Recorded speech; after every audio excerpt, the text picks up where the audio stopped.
Pues muy bien, buenos días para todos. Me alegra mucho estar otra vez con ustedes, una vez más para que podamos meditar en este Evangelio del Reino eh, que estamos desarrollando. Espero que sea de bendición todos estos temas. Esperamos que impacten nuestro corazón, que podamos ir aprendiendo, conociendo, como dice la palabra, conociendo a nuestro Padre, conociendo todo el panorama que rodea este mundo, que podamos entender por qué estamos aquí, que podamos apreciar el amor de nuestro Padre hacia sus hijos. Y espero que esto, como les digo, nos ayude en nuestra relación diaria con el Padre. Recordarles una vez más que estamos de paso, que no le den suficiente peso a los problemas que puedan estar teniendo, a las preocupaciones que a veces nos llenamos de ellas, porque al fin y al cabo esto es pasajero. Esto es por un tiempo.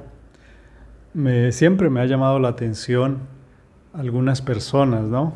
Ayer, por ejemplo, veía a un señor que se bajaba de su camioneta, una camioneta nueva de varios millones de valor, y cómo sufría y cómo se quebrantaba y cómo lamentaba y cómo...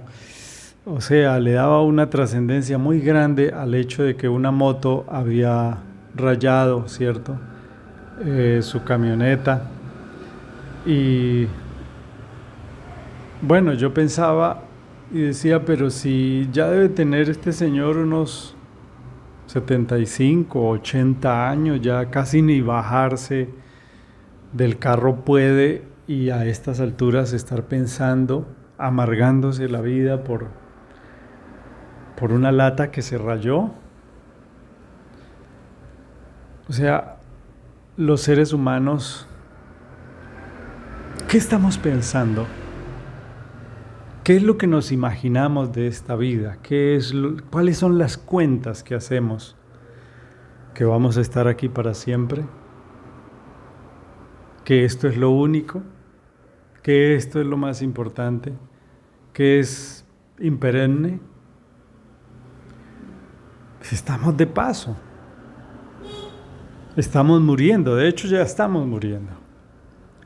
Porque aunque tengamos el dinero, aunque consigamos logros materiales, estamos muriendo.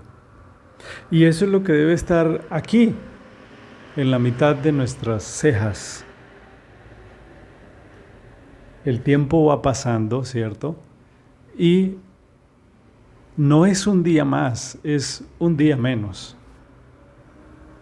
Si ustedes observan, cuando se celebran el día de los cumpleaños, la gente parece estar contenta, parecen estar felices. Pero si lo miramos objetivamente, en realidad es un año menos a la vida de esa persona. Entonces, todo esto de buscar lo espiritual, de no echarlo a la basura, podríamos vivir una vida normal, ¿no? Entre comillas, podríamos simplemente dedicarle tiempo, como lo hace el 99% de las personas, dedicarle pues el tiempo y todas nuestras energías a conseguir dinero, a comprar una casa más bonita, a tener un carro más nuevo. A esas cosas podríamos dedicarle toda nuestra energía, pero al final de eso, como ya hemos comprobado hasta la saciedad, pues no nos quedaría nada. Porque tal como dijo Shlomo, tanto el necio como el sabio tienen el mismo fin. Así para el rico, para el pobre, para el que ha alcanzado ciertos logros y el que no los ha alcanzado, todo termina en lo mismo. Así que esto debe preocuparnos. No olviden sacarle un tiempo, no olviden sacarle un espacio para meditar, porque desafortunadamente, y digo desafortunadamente entre comillas, no tenemos más que esta fuente de información que es la Biblia.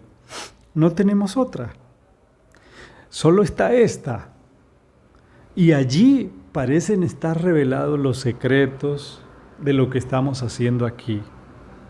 Aunque pueda resultar un poco tedioso, aunque pueda resultar un poco difícil de comprender, pero es a lo único a lo que podemos apuntar. Porque si llegases a ver la muerte hoy, en este preciso instante, ¿a quién vas a llamar? ¿Al banco? ¿A tu abogado?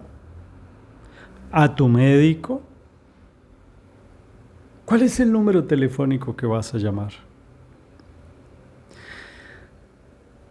Y en ese sentido, pues, debemos enfocarnos hacia lo espiritual, a desarrollar una relación con nuestro Padre. Aquí en este canal no estamos intentando formar una iglesia, ni estamos intentando decirle a la gente qué se debe y qué no, sino más bien a construir una relación de amor con el Padre, donde puedas tenerle a Él como amigo, donde puedas conocerle y en esa dirección mejorar día a día la relación con Él. Así que, bueno, ya para hacer un recorderis, en el capítulo anterior estuvimos viendo los aspectos más grandes de la parábola del trigo y la cizaña, ¿no? Cabe la pena recordar que los secretos del reino están encriptados en parábolas, no están a la vista de todos, no es para que lo comprendan todos, no. Y es precisamente en esta parábola, la primera que vamos a descifrar, gracias a la ayuda de Yeshua, que fue el que reveló las figuras de esa parábola.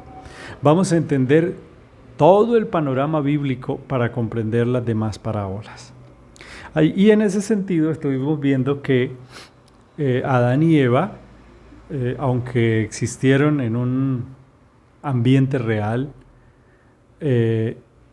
pues definitivamente es una parábola la vida de ellos, porque dentro de esas figuras, dentro de esa historia que se cuenta, hay escondidos muchos secretos que revelan grandes misterios.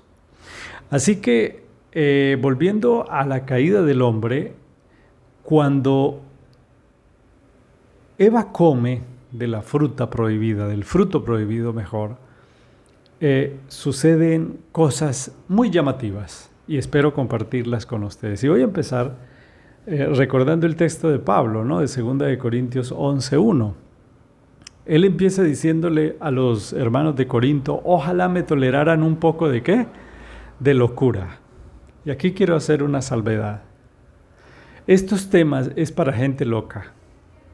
Estos temas es para gente que esté mal de la cabeza.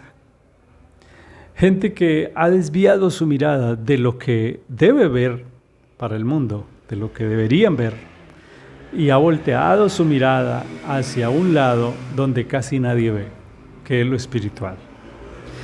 Y por eso es para gente loca, ¿no? Por eso Pablo dice, tolérenme un poco de locura, que es que yo me estoy imaginando un poco de cosas de locos, ¿no? Entonces Pablo les invita a que lo toleren, que no lo vayan a censurar porque va a decir lo que va a decir. Y dice, seguidamente dice, sí, tolérenme porque los celo, o sea, Pablo cela a los de Corinto con celo de Dios. Pues yo los he desposado con un solo ¿qué?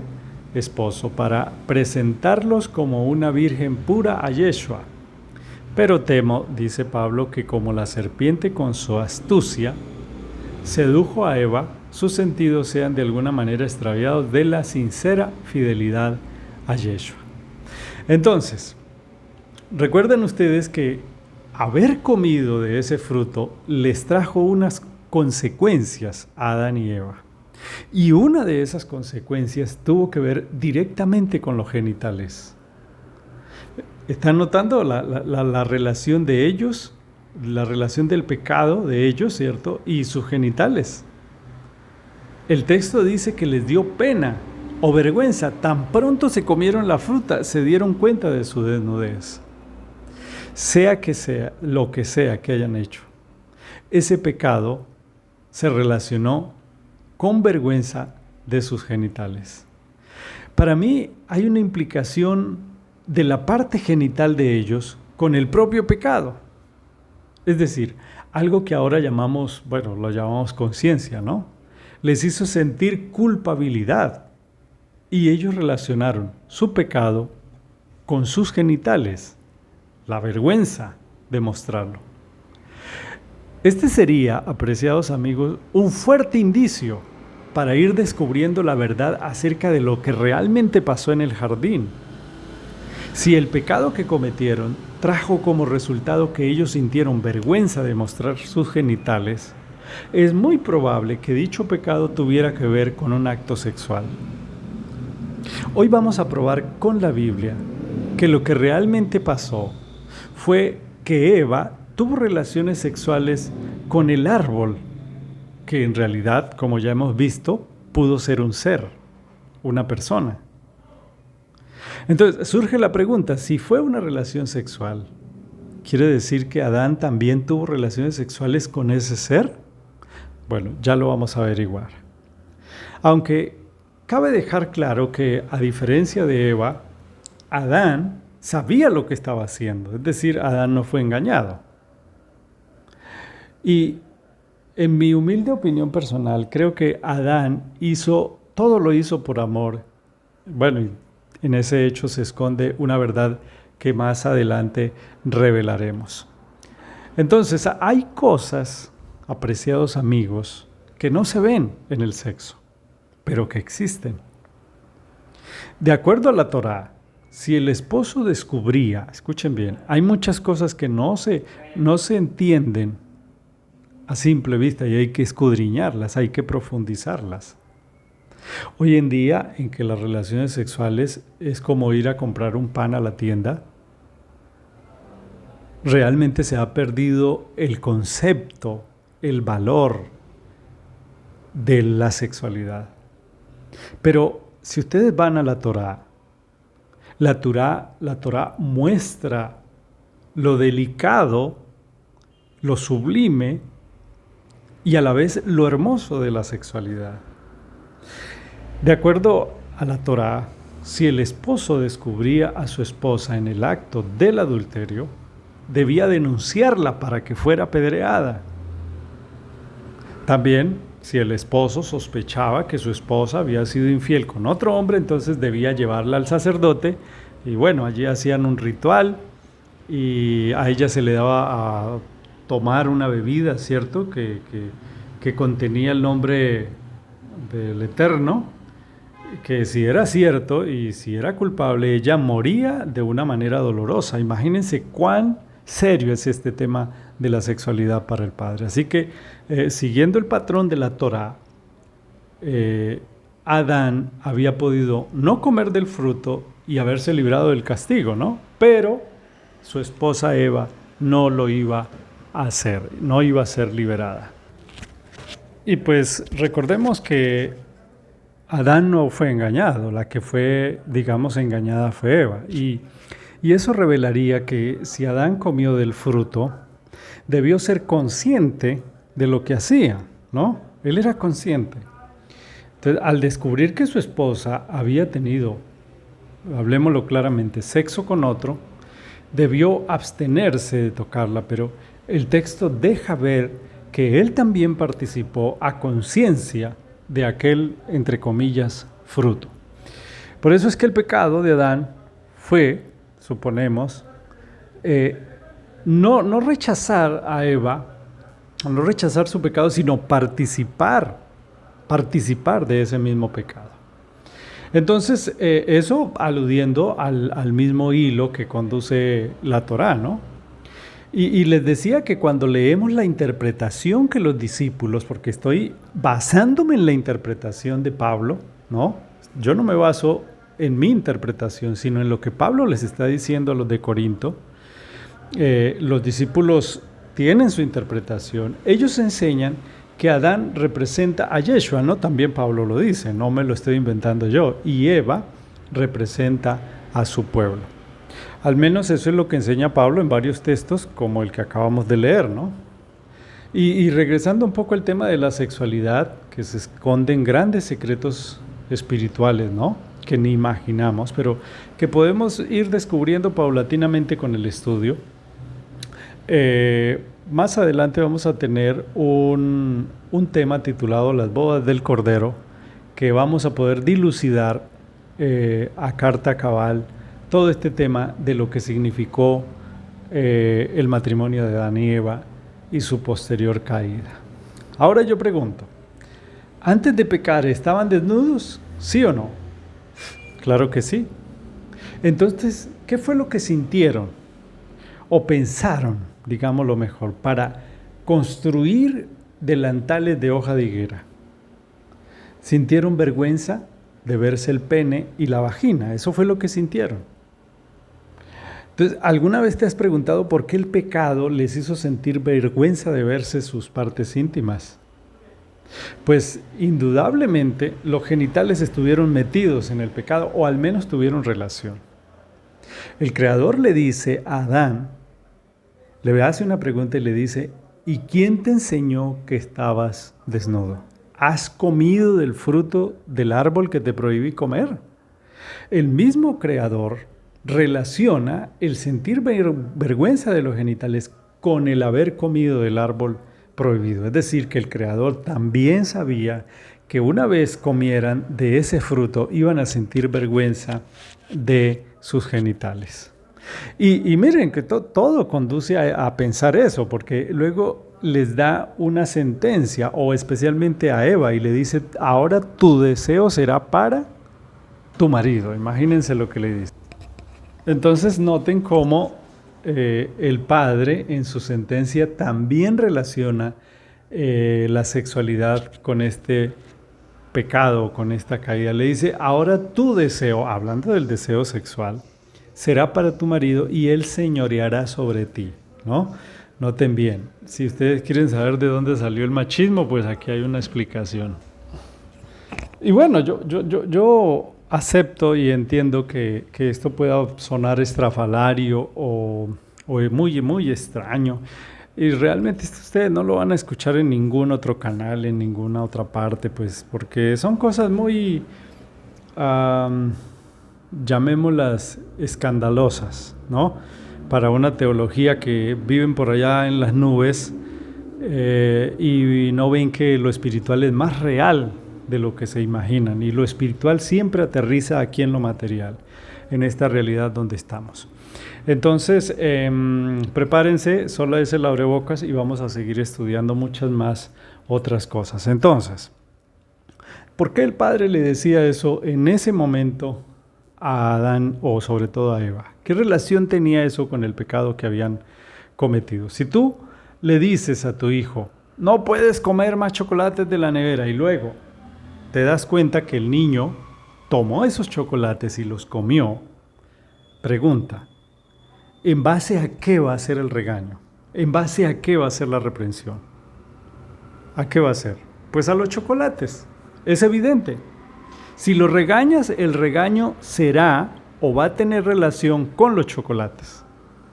Y aquí vemos que cuando llega el Creador y regaña a la mujer, a Java, le dice, ahora tu deseo, o sea, tu sexualidad, será para tu marido. Es decir, tu marido será el que se encargará de buscarte y andar detrás de ti. De ahora en adelante, el dueño de tu sexualidad será tu marido. Entonces, evidentemente, el pecado tenía relación con ese aspecto. Ahora, cuando el Creador los encuentra y les profiere su juicio, hay varias cosas llamativas. La primera es que Adán y Eva no reciben maldiciones, sino que es la tierra la maldita y la serpiente es maldita. A Adán solo se le advierte que ganará el pan con el sudor de su frente, algo supremamente llamativo, ¿no? Si pensamos que Yeshua es Adán, y Eva, dice allí, parirá los hijos con dolor. Serán castigados, por supuesto, pero no malditos. Solo dos maldiciones, una para la tierra y una para la serpiente. Dice que la serpiente entonces comenzó a arrastrarse y la tierra empezó a producir cardos y espinas, y entonces Adán y Eva vieron cómo ese ser que les hablaba y que caminaba o volaba se comenzaba a encorvar hasta convertirse en un reptil. Ahora, ¿por qué le decía el padre a Java? ¿Por qué le decía, aumentaré el dolor de tus preñeces? Miren, Elohim va más allá. Génesis 3:16 dice, aumentaré el dolor de tus preñeces y tus quejidos. Vas a dar a luz con dolor y tu recurso será hacia tu esposo y él reinará sobre ti. Otra vez, el regaño de Elohim se asocia al parto. Algo de lo que Eva desconocía hasta ese momento con el pecado que acababa de cometer. Ella no conocía. ¿Por qué le dijo a Java que su sexualidad iba a ser para su marido? Todo relacionado con los genitales, con la sexualidad y con la reproducción. No sé ustedes, pero yo estoy viendo en la reprensión del padre algo muy, muy claro. Sexualidad y reproducción. Porque el Señor sabía algo que Java no sabía. Java no sabía lo que hoy saben las jóvenes, que al tener sexo con un hombre hay la posibilidad de quedar en embarazo, pero Java no lo sabía. Ahora, con dolor parirás a tus hijos. Ahora le dice tus hijos, no un hijo, sino tus hijos. Elohim, el padre, sabía lo que había pasado, conocía las consecuencias de haber comido ese fruto. En su maldición le dice a la serpiente, esta maldición es impresionante, ¿no? Porque le dice, pondré enemistad entre tú, es decir, entre la mujer, le dices a la mujer, y la serpiente. Y la simiente y la simiente de ella. Y pues ya estuvimos viendo el significado de la palabra semilla, ¿no? O cera, que también hacía referencia a la célula reproductiva. Entonces, de alguna manera lo que yo entiendo es que Elohim es como si le estuviera diciendo, estás embarazada y ahora vas a tener tus hijos con dolor. Otra vez les pregunto, si tu hijo es desobediente al comer chocolate sin permiso, el regaño por supuesto será en base a los chocolates. Y aquí todo el regaño tiene que ver con la sexualidad y con la maternidad. El Creador le estaba diciendo que estaba embarazada. ¿Embarazada de quién? ¿De Adán o del árbol? Bueno, del árbol no, de ese ser, porque ya vimos que es posible que ese árbol sea un ser, una persona.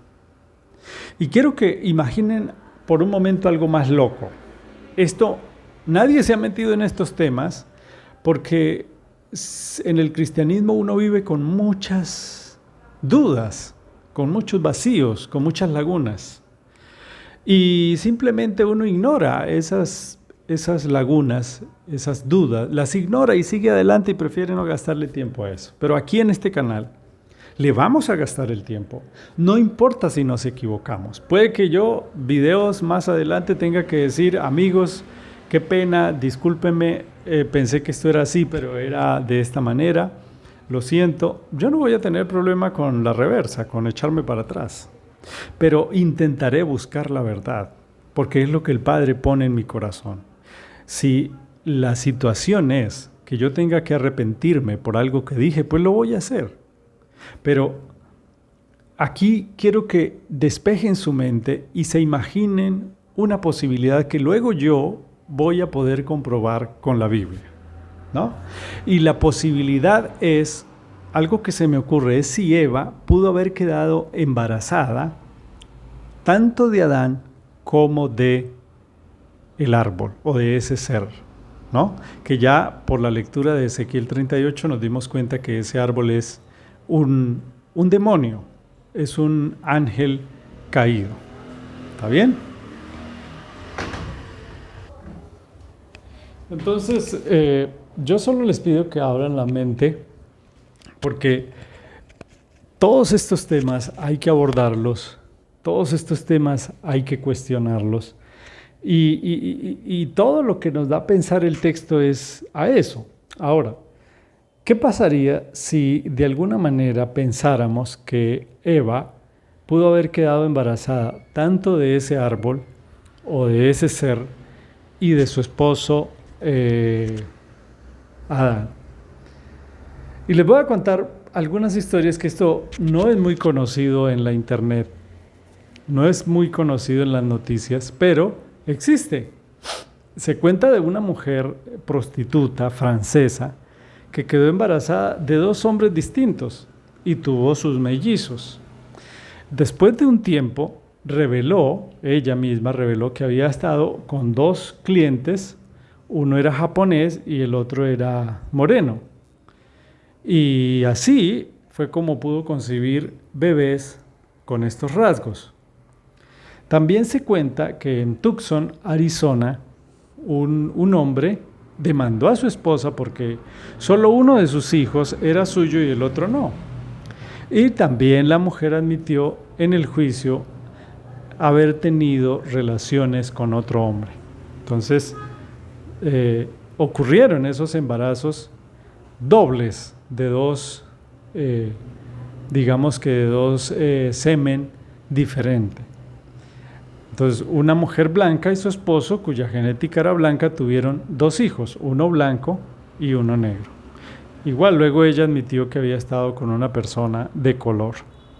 Y hace poco, si quiere investiguenlo en internet, hace muy poco salió por Noticias Caracol la historia de una mujer colombiana que quedó embarazada de 2 hombres al mismo tiempo, ¿no? Porque pues si lo hace separada, pues no habría ninguna noticia, pero se evidenció que sí hay posibilidad de quedar embarazada de 2 hombres al mismo tiempo. Así que busquen opiniones de ginecólogos, de obstetras, y se van a dar cuenta que lo que estoy diciendo no es una locura. Ahora, eso por parte de la ciencia médica. Ahora voy a probarles con la Biblia que Caín, ¿cierto? Adán y Eva tuvieron 2 hijos, pero Caín no es hijo de Adán, sino que es hijo del diablo según la misma Biblia. Miren este texto de Judas capítulo 1, verso 14. Escuchen bien el texto y ustedes van a poder comprobar que Caín no es hijo de Adán, sino del diablo. Dice, bueno, el texto dice, de los cuales estos también profetizó Enoc, séptimo desde Adán. Es un hecho, ¿no? La Biblia establece que Enoc es séptimo desde Adán. Pero vamos a analizar las genealogías, ¿no? Para poder estar seguros de lo que estamos diciendo. Y vamos a leer Génesis 5, verso 1. Dice, este es el libro de las generaciones de Adán, el día en que Dios creó al hombre, a semejanza de Dios lo hizo. Varón y hembra los creó y los bendijo y llamó el nombre de ellos Adán, el día en que fueron creados.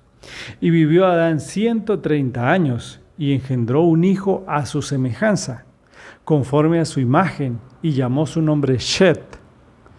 Curioso, ¿cierto? Haciendo un paréntesis, curioso que el autor de Génesis lo describiera de esa manera, que engendró un hijo a su semejanza, conforme a su imagen, ¿no?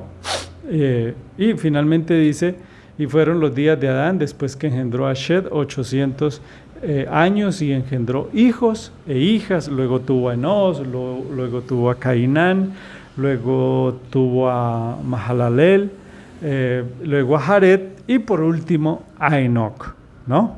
Entonces la genealogía que plantea que Caín no era hijo de Adán es que no aparece mencionada. Si ustedes leen ese texto, no aparece Caín por ningún lado de Génesis 5.1. Dice que el primero fue Adán, que el segundo fue Shet, que el segundo fue Enos, que el cuarto fue Kenán, que el quinto Mahalalael, el sexto Yared y séptimo Enoc. ¿Dónde aparece Caín si era hijo de Adán? En la genealogía de Adán pues no está Abel, lógicamente, porque se murió y no tuvo descendencia, así que ahí finalizó. Así que Abel no cuenta como genealogía, pero no está Caín, que sí tuvo genealogía, es decir, hijos. Lo extraño es que, según Moisés, es como si Caín no hubiera sido hijo de Adán. Entonces, según este texto que los invito a leer, menciona una línea de padres e hijos en la cual no figura Caín. Y si corrobora que Enoc fue el séptimo, si Caín hubiera sido el primer hijo de Adán, Enoc no sería el séptimo, sino el octavo.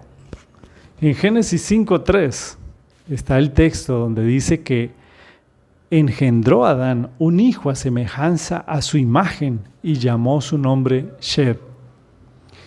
Ahora voy a tomar otra escritura en el Nuevo y otra en el Antiguo Testamento para corroborar lo que estoy diciendo. En Primera de Crónicas 1:1-3 dice: